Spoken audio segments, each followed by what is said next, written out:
fertilizante cuya fabricación, lo que la convierte en uno de los sectores más importantes del planeta.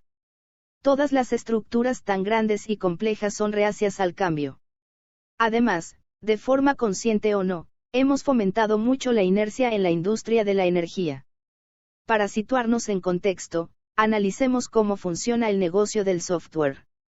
Aquello que sale a la venta no tiene que estar aprobado por ninguna agencia reguladora. Incluso si alguien saca al mercado un producto de software imperfecto, los clientes pueden entusiasmarse de todos modos y hacer sugerencias sobre cómo mejorarlo, siempre y cuando estén satisfechos con las prestaciones que reciben. Además, casi todos los costes se pagan por adelantado. Una vez desarrollado el producto, el coste marginal de fabricar más es cercano a cero. Comparemos esto con la industria farmacéutica y de las vacunas. Sacar un medicamento nuevo al mercado es mucho más difícil que lanzar un nuevo producto de software.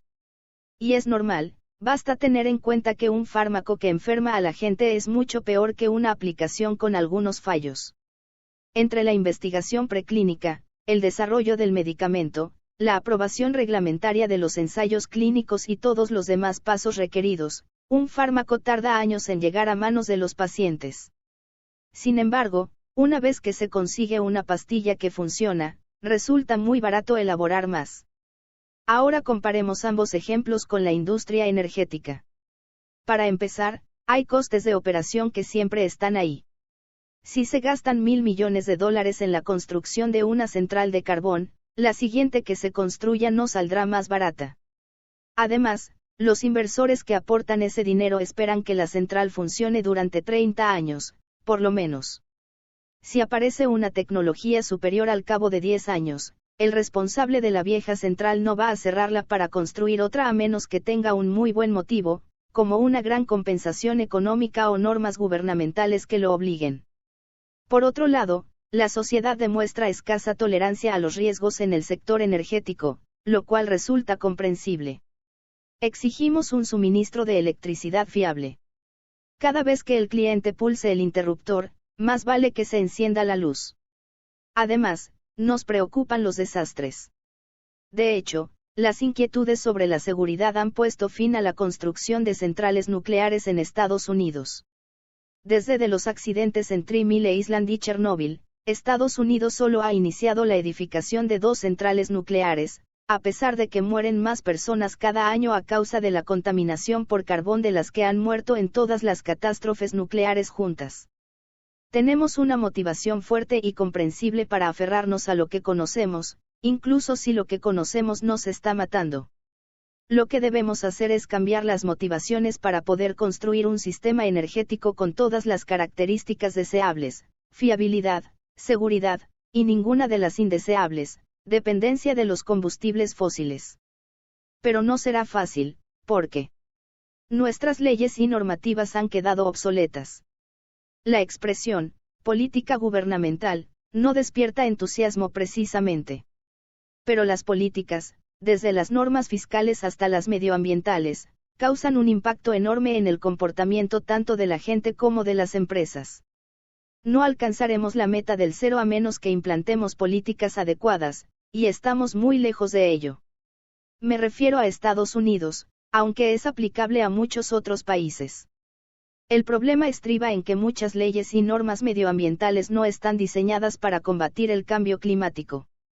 Se adoptaron con la intención de solucionar otros problemas, y ahora tratamos de utilizarlas para reducir las emisiones. Es como intentar dotar de inteligencia artificial a un ordenador central de los 60. Por ejemplo, la ley más conocida de Estados Unidos relativa a la calidad del aire, la Clean Air Act, Ley para un aire limpio, apenas menciona los gases de efecto invernadero. No es de extrañar, dado que se aprobó en 1970 con el fin de reducir los riesgos para la salud de la contaminación atmosférica local, no para frenar el aumento de las temperaturas. O pensemos en las normas de ahorro medio de energía para las empresas, Corporate Average Fuel Economy, o CAFE. Se implantaron en los 70 porque los precios del petróleo subían como la espuma y los estadounidenses querían coches que consumieran menos. La eficiencia energética está muy bien, pero ahora necesitamos poner en circulación más vehículos eléctricos, y las normas CAFE no han resultado muy útiles para avanzar en ese sentido, pues no fueron concebidas con ese propósito. Las políticas anticuadas no son el único problema. Nuestro enfoque sobre la cuestión del clima y la energía cambia con cada ciclo electoral. Cada 4 u 8 años, en Washington se instala una nueva administración con sus propias prioridades energéticas. El hecho de cambiar las prioridades no tiene nada de malo en sí mismo, ocurre en todas las ramas del gobierno cada vez que una nueva administración toma las riendas, pero pasa factura a los investigadores que dependen de las ayudas gubernamentales y a los emprendedores que dependen de los incentivos fiscales. Cuesta llevar a cabo progresos reales cuando cada pocos años mucha gente tiene que dejar de trabajar en un proyecto y embarcarse en otro desde cero. El ciclo electoral también genera incertidumbre en el mercado privado. El gobierno ofrece diversas exenciones tributarias a las empresas para que aprovechen los avances en energías limpias. Sin embargo, su utilidad es limitada, porque la innovación energética resulta compleja y puede tardar años en rendir frutos. Uno puede pasarse años trabajando en una idea para de pronto encontrarse con que llega una nueva administración y elimina el incentivo con el que contaba. En resumidas cuentas, las políticas energéticas actuales tendrán un impacto mínimo en las emisiones futuras. Podemos medir su efecto calculando el grado en que se habrán reducido las emisiones en 2030 como resultado de todas las medidas federales y estatales ya vigentes. En total, las reducciones sumarían unos 300 millones de toneladas, es decir, un 5% de las emisiones previstas para el año 2030. Aunque no es despreciable, tampoco nos acercará lo suficiente a la meta del cero. Lo que no significa que no podamos establecer políticas que supongan una gran diferencia. Las normas CAFE y la Clean Air Act cumplieron con el propósito para el que se dictaron, los coches se volvieron más eficientes, y el aire, más limpio. Por otra parte, en la actualidad se han tomado medidas eficaces relacionadas con las emisiones, aunque no se hayan coordinadas entre sí ni contribuyen en conjunto a aminorar de forma significativa el problema del clima. Creo que podemos conseguirlo, pero no será fácil. Para empezar, resulta mucho más sencillo introducir ajustes en una ley existente que formular una nueva legislación trascendental. Lleva mucho tiempo desarrollar una política nueva, calibrar la reacción pública, navegar por el sistema judicial si surgen escollos legales y, finalmente, implementarla. Por no hablar de que no existe un consenso sobre el clima tan claro como cabría suponer. No me refiero al 97% de los científicos, que coinciden en que el clima está cambiando debido a las actividades humanas. Es cierto que aún hay grupos pequeños pero ruidosos, y, en algunos casos, con poder político, que no encuentran convincentes los argumentos científicos. Pero incluso entre los que aceptan la realidad del cambio climático hay quienes no comulgan con la idea de que debemos invertir grandes cantidades de dinero en innovaciones para enfrentarnos a él. Algunos alegan, por ejemplo, sí, el cambio climático está ocurriendo, pero no vale la pena gastar mucho para intentar detenerlo o adaptarnos a él. En lugar de eso, deberíamos conceder prioridad a otros factores que influyen más en el bienestar de las personas, como la salud o la educación. Esta es mi respuesta: si no nos aproximamos al cero con rapidez, pasarán cosas malas, seguramente muchas, mientras la mayoría de nosotros aún estemos vivos, y cosas catastróficas en el lapso de una generación. Si no catalogamos el cambio climático como una amenaza para la existencia de la humanidad, las condiciones de vida de la mayoría se deteriorarán, y los pobres se empobrecerán aún más. Irá a peor hasta que dejemos de liberar gases de efecto invernadero a la atmósfera, por lo que merece figurar entre las máximas prioridades, como la salud o la educación. Otro argumento que se esgrime a menudo es el siguiente: sí, el cambio climático es real, sus efectos serán negativos y disponemos de los recursos necesarios para pararlo. Nos bastará con las energías solar, eólica e hidráulica y unas pocas herramientas más. Todo es cuestión de tener la fuerza de voluntad para implementarlas. Los capítulos 4 a 8 explican por qué no suscribo este razonamiento. Contamos con parte de los medios que necesitamos, pero ni por asomo con todos. Existe otro obstáculo para alcanzar un consenso sobre el clima: la consabida complejidad de la cooperación internacional. Cuesta conseguir que todos los países del mundo se pongan de acuerdo en algo, sobre todo cuando esto les acarrea costes adicionales, como los que implicará frenar las emisiones de carbono. No hay un solo país dispuesto a pagar por reducir sus emisiones a menos que los demás lo hagan a su vez. De ahí que el Acuerdo de París, por el que más de 190 países se comprometieron a limitar sus emisiones a medio y largo plazo, fuera un logro extraordinario.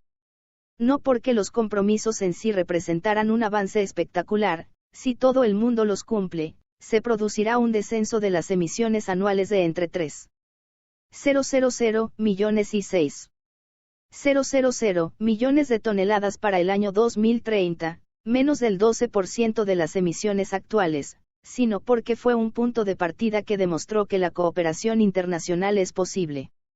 La retirada de Estados Unidos del Acuerdo de París de 2015, un paso que el recientemente elegido presidente estadounidense Joe Biden prometió que revertiría, solo demuestra que mantener los pactos internacionales resulta tan difícil como alcanzarlos. En resumen, tenemos por delante una tarea titánica que no hemos acometido antes, y debemos realizarla con mucha mayor rapidez que otros procesos parecidos que hemos llevado a cabo. Para ello, necesitaremos multitud de avances en ciencia y en ingeniería. Tenemos que construir un consenso que no existe e instaurar políticas públicas para impulsar una transición que de otro modo jamás se produciría. Necesitamos que el sistema energético prescinda de todo aquello que no queremos y conserve todo lo que nos interesa. En otras palabras, que cambie por completo y a la vez permanezca igual. Pero no desesperes. Podemos conseguirlo. Circulan numerosas ideas sobre cómo lograrlo, algunas más prometedoras que otras. En el siguiente capítulo, explicaré cómo intento distinguirlas. 3. 5 preguntas que plantear en toda conversación sobre el clima. Cuando empecé a documentarme acerca del cambio climático, no dejaba de toparme con datos que me resultaban difíciles de digerir. Para empezar, las cifras eran tan desorbitadas que costaba visualizarlas. ¿Quién puede hacerse una idea de lo que son 51,000 millones de toneladas de gas? Otro problema era que los datos con que me encontraba a menudo aparecían desprovistos de contexto. Un artículo afirmaba que un programa de intercambio de emisiones de Europa había reducido la huella de carbono del sector aeronáutico en 17 millones de toneladas al año. Sin duda parece mucho, pero lo es en realidad. ¿Qué porcentaje del total representa? El artículo no lo especificaba. Las omisiones de esa clase eran sorprendentemente habituales. Con el tiempo, desarrollé un esquema mental para asimilar lo que estaba aprendiendo. Esto me dotó de cierta intuición para saber si una cantidad era grande o pequeña, y cómo de caras podían ser las cosas. Me ayudó a identificar las ideas más prometedoras. He descubierto que este enfoque sirve para iniciarme en casi cualquier tema. Primero intento formarme una idea general, lo que me proporciona un contexto en el que interpretar los datos nuevos. Además, hace que me resulte más sencillo recordarlos. Sigo encontrando muy útil el esquema de 5 preguntas que se me ocurrió, tanto si estoy escuchando la propuesta de inversión de una empresa energética como charlando con un amigo durante una barbacoa en el jardín. Tal vez en un futuro próximo leerás un editorial que proponga alguna solución al problema del clima. Sin duda oirás a políticos anunciar a bombo y platillo sus planes para luchar contra el cambio climático. Se trata de cuestiones complejas que se prestan a confusión. Este esquema te ayudará a separar el grano de la paja. 1. ¿De qué parte de los 51,000 millones de toneladas estamos hablando? Cada vez que leo un texto que menciona cierta cantidad de gases de efecto invernadero, echo unas cuentas rápidas para convertirla en un porcentaje del total anual de 51,000 millones de toneladas. Para mí, tiene más sentido que otras comparaciones, como, tantas toneladas equivalen a retirar un coche de la circulación. ¿Quién sabe cuántos coches hay en circulación, para empezar, o cuántos hay que retirar para combatir el cambio climático? Prefiero relacionarlo todo con el objetivo principal de dejar de emitir 51,000 millones de toneladas al año. Analicemos el ejemplo que he puesto al principio de este capítulo, el programa aeronáutico que está eliminando 17 millones de toneladas al año. Si lo dividimos entre 51,000 millones y calculamos el porcentaje que representa, vemos que se trata de una reducción del 0,3% de las emisiones mundiales anuales. ¿Podemos considerar esto una contribución significativa? Depende de la respuesta a esta pregunta, es probable que el porcentaje aumente o permanecerá igual. Una cosa es que este programa empiece por suprimir 17 millones de toneladas pero tenga el potencial de reducir las emisiones en una cifra mucho mayor, y otra cosa muy distinta es que se estanque para siempre en 17 millones. Por desgracia, la respuesta no siempre es obvia. No lo era para mí cuando leí el artículo sobre el programa aeronáutico. No obstante, se trata de una pregunta importante. En Breakthrough Energy solo financiamos tecnologías capaces de eliminar al menos 500 millones de toneladas al año si se implementan en su totalidad de forma eficaz. Eso vendría a ser el 1% de las emisiones mundiales.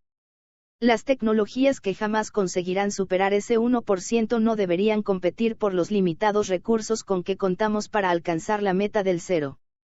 Puede haber otras buenas razones para apoyarlas, pero la reducción significativa de emisiones no es una de ellas.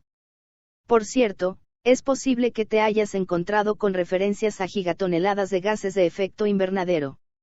Una gigatonelada son 1.000 millones, o 19, para quien prefiera la notación científica, de toneladas.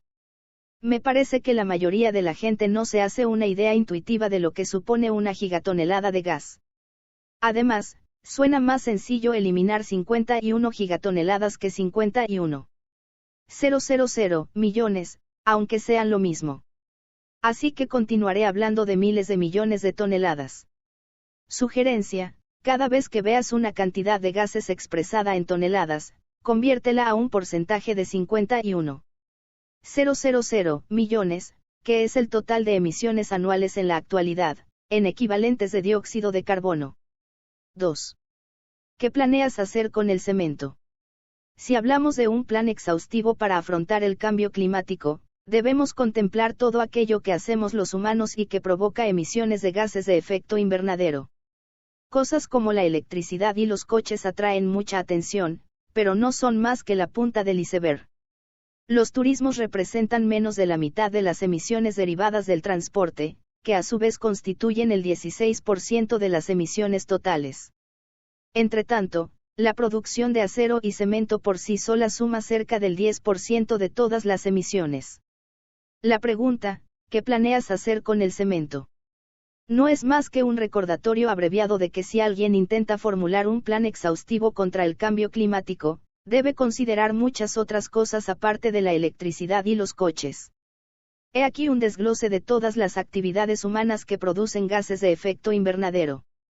No todo el mundo las divide exactamente en las mismas categorías, pero este es el análisis que me ha parecido más ilustrativo, y también el que utiliza el equipo de Breakthrough Energy. Tal vez te sorprenda descubrir que la producción de electricidad representa poco más de la cuarta parte de todas las emisiones. Por lo menos yo me quedé descolocado cuando me enteré. Como casi todos los artículos que leía sobre el cambio climático se centraban en la generación de electricidad, suponía que era la principal responsable. La buena noticia es que, aunque la electricidad constituye solo el 27% del problema, podría representar más del 27% de la solución. La electricidad limpia nos permitiría usar cada vez menos hidrocarburos como combustible, y, por tanto, emitir menos dióxido de carbono. Pensemos en los coches y autobuses eléctricos. Los sistemas eléctricos de calefacción y refrigeración de hogares y oficinas. En industrias que empleen electricidad en lugar de gas natural para fabricar sus productos. Por sí sola, la electricidad limpia no nos conducirá hasta la meta del cero, pero supondrá un paso fundamental. Sugerencia: recuerda que las emisiones proceden de 5 actividades distintas y que necesitamos soluciones para todas ellas. 3. ¿De cuánta energía estamos hablando? Esta pregunta surge sobre todo al leer artículos sobre la electricidad. Por ejemplo, es posible que alguno asegure que una central eléctrica nueva generará 500 megavatios. Eso es mucho. Y, por cierto, ¿qué es un megavatio? Un megavatio es 1.000.000 de vatios, y un vatio equivale a 1 julio por segundo. Para lo que nos ocupa, basta saber que el julio es una unidad de energía. Lo importante es que recuerdes que un vatio es una unidad de energía por segundo. Planteémoslo así: si estuviéramos midiendo el flujo del agua que sale del grifo de la cocina, podríamos contar el número de vasos que llena por segundo. Para calcular la potencia, hacemos algo parecido, pero midiendo el flujo de energía y no el del agua. Los vatios son análogos a los vasos por segundo. Un vatio es una unidad minúscula. Una bombilla incandescente pequeña consume unos 40 vatios.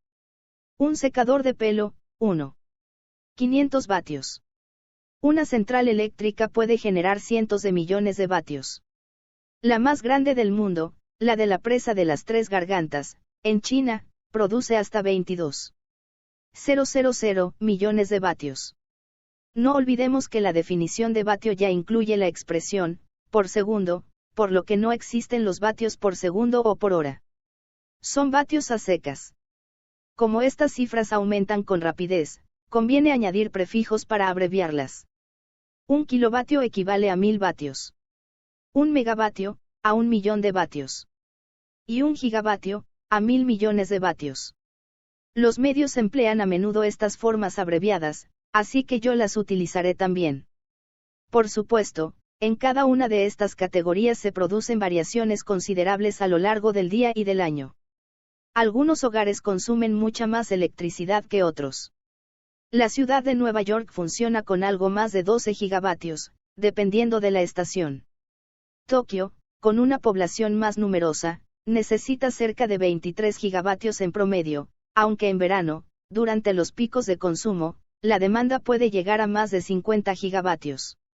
Así pues, pongamos que deseas suministrar electricidad a una ciudad mediana que requiere 1 gigavatio. Bastaría con que construyeras una central de 1 gigavatio para garantizar a la población toda la energía eléctrica que necesita. No necesariamente.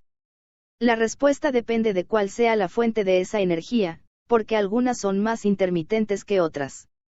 Las centrales nucleares permanecen en funcionamiento las 24 horas del día y solo cierran por mantenimiento o recarga de combustible. En cambio, como el viento no siempre sopla y el sol no siempre brilla, la capacidad efectiva de los parques eólicos o solares puede ser del 30% o menos. En promedio, producirán el 30% de los gigavatios que necesitas, lo que significa que deberás complementarlas con otras fuentes para obtener 1 gigavatio de forma fiable. Sugerencia: cada vez que oigas la palabra kilovatio, piensa en casa. Cuando oigas gigavatio, piensa en ciudad. Si se mencionan 100 gigavatios o más, piensa en país grande. 4. ¿Cuánto espacio necesitarás? Algunas fuentes de energía ocupan más espacio que otras. Esto es importante por una razón obvia: los terrenos y el agua disponibles son limitados. La cuestión del espacio no es ni mucho menos la única que hay que considerar, por supuesto, pero tiene su relevancia, y deberíamos hablar de ella más a menudo. La medida clave en este caso es la densidad de potencia. Indica la potencia que se obtiene de fuentes distintas por extensión de tierra, o agua, si se trata de turbinas eólicas instaladas en el mar. Nótese que la densidad de potencia de la energía solar es considerablemente más alta que la de la eólica. Si se quiere aprovechar el viento en lugar del sol, se requiere una superficie mucho más grande, siempre que no intervengan otros factores. Eso no significa que la energía eólica sea mala y la solar buena. Significa que cada una tiene requisitos distintos que hay que debatir también. Sugerencia: si alguien te dice que alguna fuente de energía, eólica, solar, nuclear o la que sea, puede abastecer al mundo de toda la energía que necesita, averigua cuánto espacio hará falta para generarla. 5. ¿Cuánto costará? La razón por la que el mundo emite tantos gases de efecto invernadero es que las tecnologías energéticas actuales son, con diferencia, las más baratas disponibles, sin tener en cuenta los perjuicios a largo plazo que ocasionan. Así pues, lograr que nuestra mastodóntica economía energética abandone las tecnologías sucias y emisoras de carbono en beneficio de las tecnologías de cero emisiones conllevará un coste. ¿Pero qué coste? En algunos casos podemos calcular la diferencia de forma directa. Si existe una versión sucia y otra limpia de lo mismo, basta con comparar los precios. La mayoría de estas soluciones neutras en carbono son más caras que sus equivalentes basados en combustibles fósiles. En parte, esto se debe a que los precios de los combustibles fósiles no reflejan los daños medioambientales que causan, por lo que parecen más baratos que la alternativa. En el capítulo 10 retomaremos el tema de la dificultad de calcular el coste del carbono. Yo llamo a estos costes adicionales, primas verdes. Cada vez que mantengo una conversación sobre el cambio climático, las primas verdes no dejan de rondarme la cabeza. Como este concepto reaparecerá en los capítulos siguientes, quiero dedicar un momento a explicar qué significa. No existe una sola prima verde. Hay muchas, para la electricidad, para los diversos carburantes, para el cemento, etc.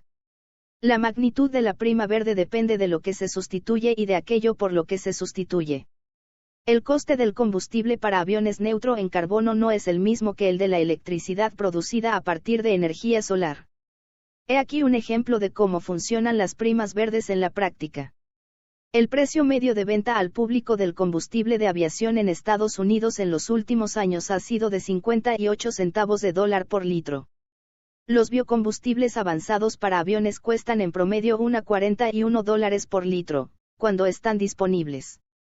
Por consiguiente, la prima verde para el combustible neutro en carbono es la diferencia entre estos dos precios, es decir, 83 centavos. Eso supone una prima de más del 140%, lo explicaré con más detalle en el capítulo 7. En casos excepcionales, la prima verde puede ser negativa. En otras palabras, es posible que adoptar una tecnología verde resulte más barato que continuar usando combustibles fósiles.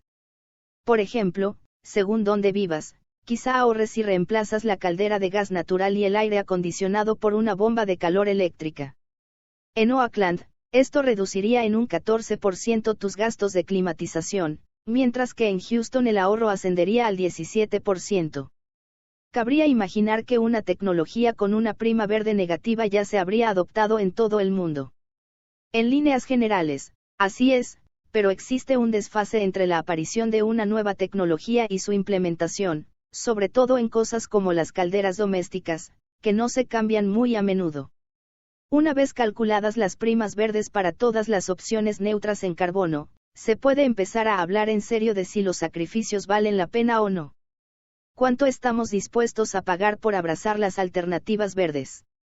Compraremos biocombustibles avanzados a un precio 2 veces superior al del combustible para aviones. Compraremos cemento verde, que cuesta el doble que el normal. Por cierto, cuando pregunto, ¿cuánto estamos dispuestos a pagar? Me refiero a, nosotros, a una escala global. No se trata solo de lo que los estadounidenses o europeos podamos permitirnos. No cuesta imaginar primas verdes lo bastante elevadas como para que Estados Unidos esté dispuesto a pagarlas y en condiciones de pagarlas, pero India, China, Nigeria y México, no. Necesitamos primas tan bajas que permitan descarbonizarse a todo el mundo.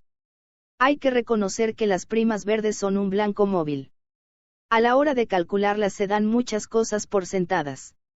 Al escribir este libro, he aceptado las que me parecían razonables, pero otras personas bien informadas podrían partir de supuestos distintos y llegar a resultados distintos. Más importante que los precios concretos es saber si una tecnología verde determinada es casi tan barata como su equivalente en combustibles fósiles y, para los casos en que no lo es, pensar en cómo la innovación puede reducir su precio. Espero que las primas verdes que menciono en este libro den pie a una discusión más a fondo sobre la cuestión de los costes que acarreará la transición hacia el cero. Espero también que otras personas hagan sus propios cálculos de las primas, y me alegraría mucho descubrir que algunas no son tan altas como yo pensaba. Las que he calculado en este libro constituyen una herramienta imperfecta para comparar costes,